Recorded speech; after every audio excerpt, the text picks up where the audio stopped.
गाँव में तुम्हारा आइल तना देख के शरमई हो कौन कने के भेजा के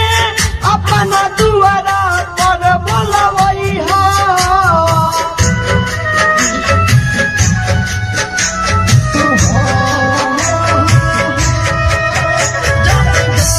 तना देख के शरमई हो कौन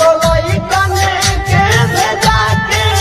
अपना दुआरा पर बोलवई तू हमेशा होके गुलार में सनम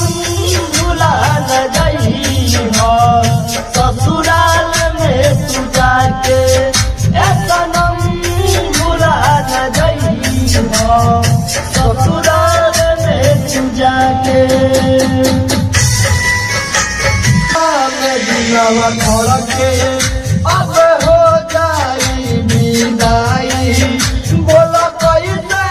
सहज तोहरा बिन जानू हम जुदाई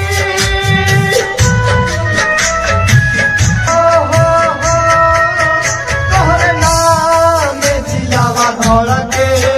कालू हो जाई विदाई तोहरा बिना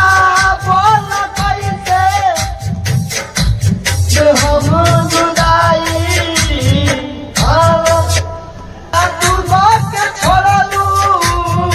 दुनिया को के तू छोड़लू हमके आधार में सनम भुला न गई हो ससुराल में तू जाके सनम भुला न गई हो